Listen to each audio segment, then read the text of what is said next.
Welcome to the video. In today's video, we're going to review what is a short sale, how it can benefit you as an investor, and the steps entailed in a short sale. So, what is a short sale? A short sale is a type of real estate transaction in which a homeowner sells their property for less than the amount that they owe on their mortgage. This typically happens when a homeowner is facing financial hardship and is unable to make their mortgage payments. So let's look at the detailed steps of what a short sale process looks like. And based off of this, we can discuss more on how it can benefit you as a real estate investor, and you can utilize this to close more deals. So the first step is the homeowner contacts their lender to explain their financial situation and to inquire about the possibility of doing a short sale. And at this point, the borrower, in this case the homeowner, will deal with the loss mitigation department within the lender. And they'll discuss the different possibilities that exist, see if they can work with them in getting their payments up to speed if they're behind, and if they're just looking to do a short sale and sell the property, then they'll proceed with the process. Once the lender agrees to a short sale, the homeowner will need to provide financial documentation such as pay stubs, tax returns, and bank statements to prove their financial hardship. And each lender will have its own set of requirements and procedures to follow to get this process going. And at this point, the lender will assign a short sale negotiator to work with the homeowner and the real estate agent during the short sale process. So once the borrower, in this case the homeowner, has been approved to proceed with a short sale, once the lender has deemed that they do qualify and that they can go ahead and approve the short sale for that particular mortgage, then the process begins to work with the real estate agent to identify a buyer for the property at the price where the short sale amount has been agreed upon. And at this point, the homeowner goes ahead and hires a real estate agent and lists the property for sale. Now, this process and these steps are going to change slightly if you're the investor and you're working with the homeowner in this case. But for now, let's review at the process as it stands for a short sale so that you get an idea of what it entails. And then towards later on, we'll discuss more on what, as an investor, at what point you can be involved and how you can close more deals by getting more short sales under your belt. Once the real estate agent lists the property, is started and is marketed just like a typical real estate sale. Buyers are identified and the whole process for qualifications for the buyers, sales contract is signed, the typical process begins. And once a buyer has been identified and a sales contract has been executed, the offer has been accepted, then we proceed to working towards closing.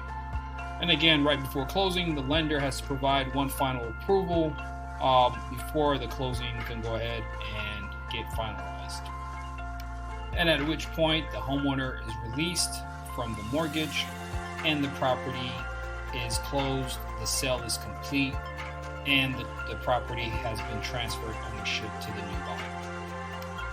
And that, ladies and gentlemen, is how the short sale process works.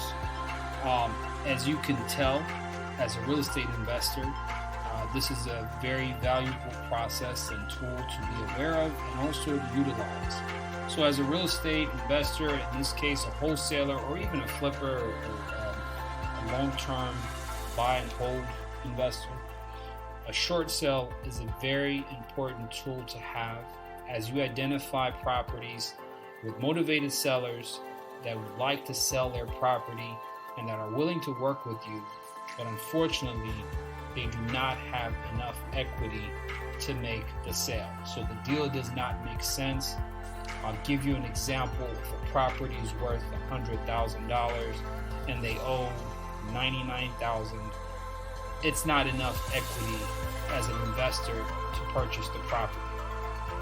So in this case, by if the homeowner is going through some hardship and they can go ahead and prove it and the lender approves, that is one opportunity as an investor you can make that recommendation. So you have to remember, guys, as a real estate investor, you're not just focused on just making money. You're there to provide a solution for motivated sellers.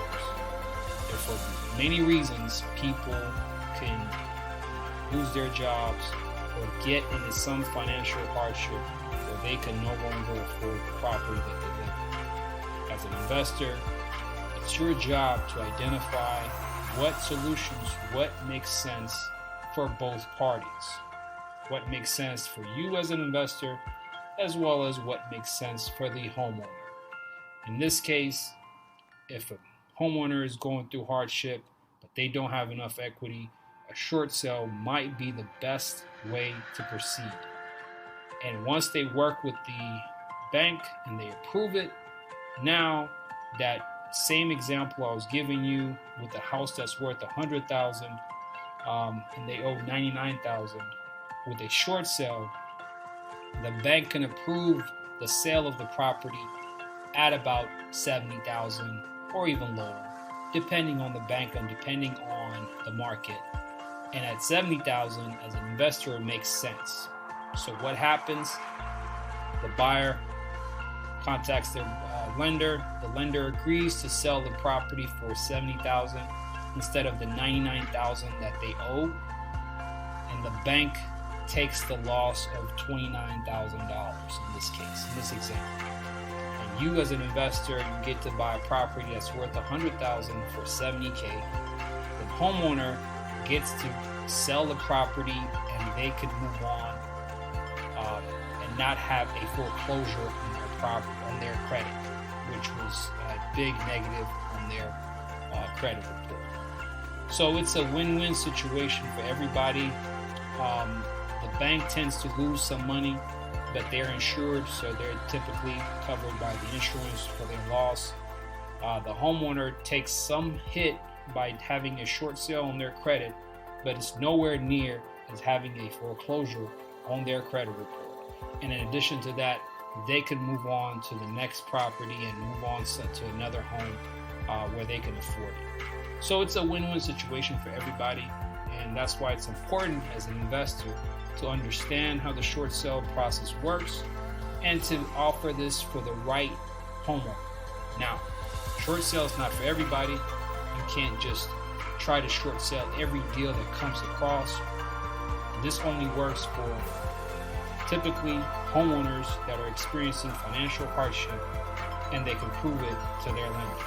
And depending on the bank, there's different procedures that they have to follow in order to get a short sale going. Now, as a wholesaler, you can identify these deals as you're looking and searching for motivated sellers. As an investor and buyer or flipper, you can find these listed on MLS. You can have a real estate agent that works strictly on short sales. They typically have those listings. You can reach out to them to identify these deals. But there's many ways that you can find these type of deals. But the key here is understanding the process and what the short sale process entails. And then the one more thing also, in order from beginning to end, the short sale being approved by the lender and to the time that it closes, it takes months, right? Some processes take a couple months, some takes 3 months or longer. So it's very important to be cognizant of the fact that once you identify a motivated seller that's dealing with financial hardship and they could potentially qualify to short sell their property to you, it will take months first. So this is not an overnight thing. This is something that you can keep in the back of your pocket when the right motivated seller comes up, and then work with them over that period of months to get that deal closed. But if you're able to be patient and work and be diligent, you can get some great deals, real estate deals, by utilizing short sales. Once again, guys, thanks for watching. Subscribe, like, and Until next time.